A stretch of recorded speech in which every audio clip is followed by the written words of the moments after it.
But we're having now a situation where they're poisoning an already poisonous situation with these moves. That's throwing kerosene on the fire as well. Congressman, do they really think when you kick off? So remember, Parler is dark right now. Okay, they're gone. So it's not, and you're not even going to be able to get the app. So you have 25% of the Republican voters in this country. No debate.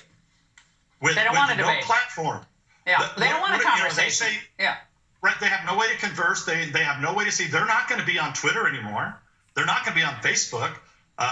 So where are they going to be? So they're trying to force them back to their own platform so that they can control them and feed them garbage. And you have 25% of America that's saying, go to hell. We know you're full of it. We know you're fake news, and we're not going to be on your platform. And now what happens? The platform goes poof in the dead of night on a Sunday night. It's gone.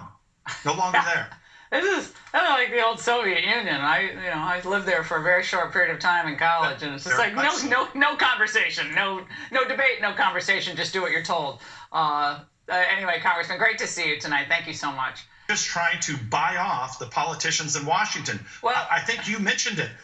Facebook spent nearly $500 million, likely illegal because there hasn't been an investigation.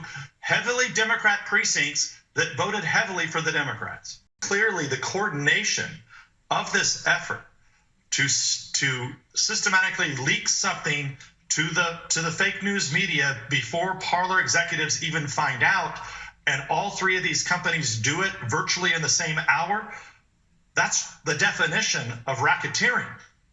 Mogul who owns a media company and uses that company to promote his business interests.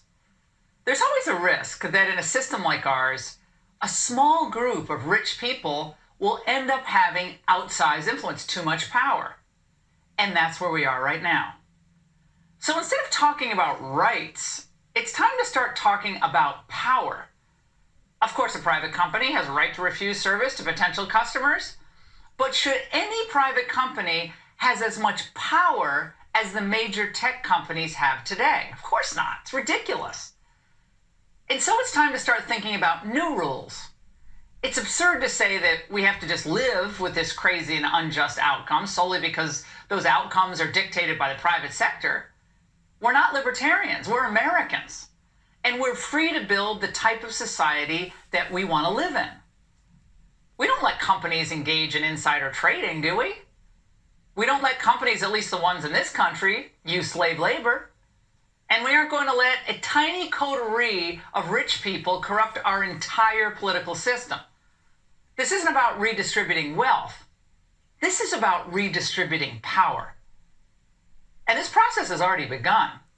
President Trump's administration filed antitrust litigation against Google. And last month, 48 attorneys general and the Federal Trade Commission filed antitrust charges against Facebook. It's a huge move. It's a move to reverse the acquisitions of Instagram and WhatsApp that Facebook did years ago.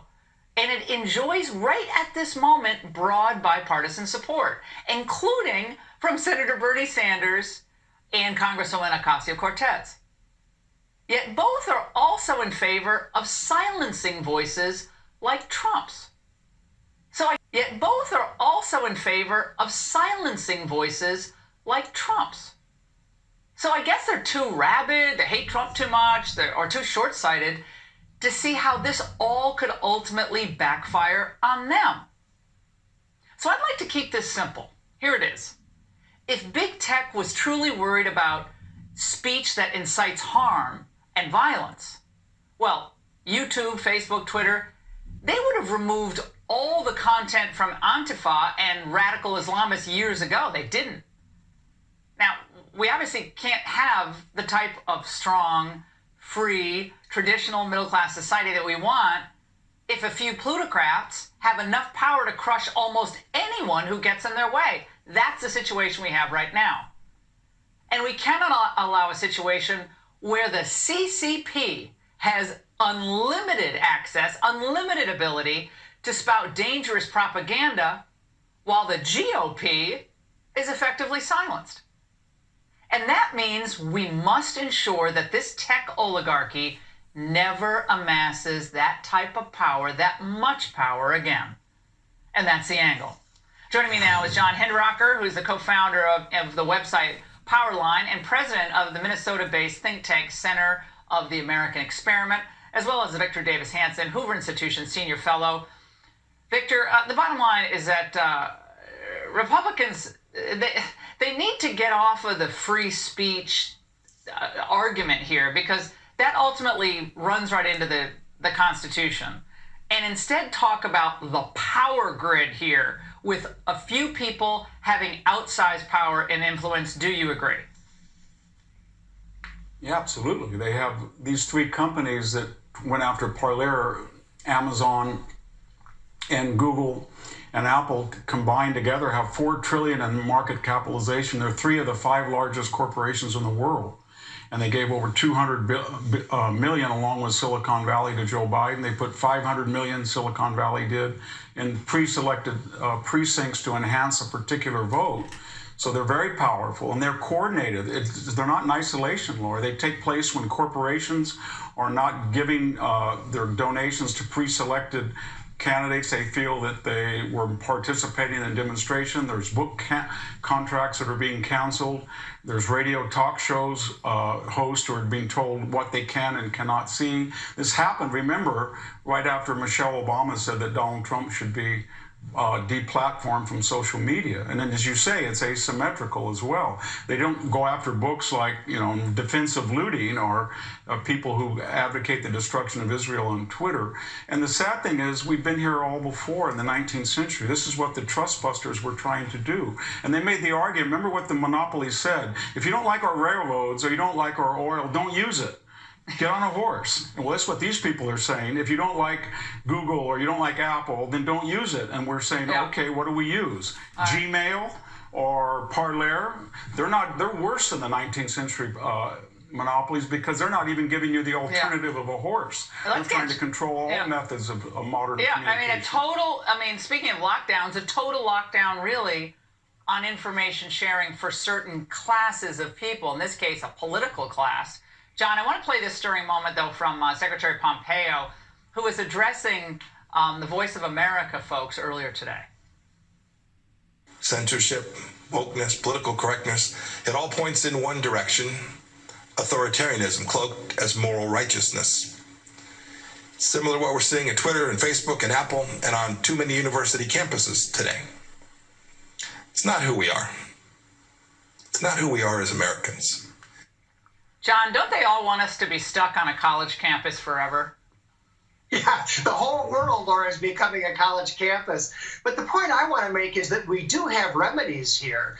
If these companies are suppressing conservative speech at the behest of Democratic Party politicians or in hopes of getting favorable antitrust treatment, we can do something about that. The courts can do something. And if these oligarchs are conspiring together to try to crush a company like Parler, that is a plain violation of Section 1 of the Sherman Act. And again, there's a remedy for that. And by the way, Laura, Amazon lost $33 billion in market capitalization today after it was sued by Parler. So obviously the market thinks there's a risk there. Well, and Victor, this is also a fact, is it not? I'd say let's be conservative here. Let's say 100 million people of 330 million disagree with this cancel culture, wokeness, whatever you want to call it. Well, that's a lot of people. Right? That's a country. That's more than a country. That's two countries. That's a lot of people to lose, as John said. And those people have an ability to start their own businesses, their own schools, their own ways of communicating with each other. So this drives a wedge into an already very divided America. Yeah, what the Silicon Valley is saying, we're going to have a nation where if you're conservative, you have your own social media. If you're liberal, you have your own, then never the twain shall meet. And what they have done, Laura, in the past is they've told right-wing people, conservatives, we're laissez-faire capitalists. We're your entrepreneurial par excellence capitalists. Leave us alone. You agree with us. And they go right around on the other side of their mouth and say to the left wing, we're channeling all our profits to you, so you leave us alone. And what they they have assumed in their arrogance is that people in the conservative side would never do what they do and are too busy with their families and careers to notice all this. And they don't realize that if people stand up and say, you know what, you're monopolies and we're going to apply solutions that have worked, as John said, for 130 years ago, we're going to do that. And we're going to not patronize you. They're going to be shocked at how powerful the people are. They think that they have Hollywood and academia and foundations and entertainment, professional sports, social media, and now politics, and they're right. But there's still something called the people. The people. And the people have a say, and they haven't woken up yet. But when they wake up, they're going to have a very loud voice. I don't think Silicon Valley had any idea in their arrogance of the contempt they held for people and how people are angry for that contempt. Yeah, well, you're seeing Twitter's market cap always brings nemesis. Yeah, we have, Twitter market cap fell, and I suspect we're going to see this more. And by the way, John, even Europe is saying, France and Germany, they have different rationale, but they've been chomping at the bit to regulate all these companies. They've been pushing to regulate all these companies, and Republicans are the ones who have stepped in to save them. That's the irony here. You know, the other irony, Angela Merkel, who graduated from Karl Marx University, is now coming out in free speech and opposing Twitter and Facebook and so on. Even the East Germans like free speech better than we do. Yeah, that's truly pathetic. So go for it, Democrat, big tech guys. John, Victor, thanks so much. And now among big tech's crackdown on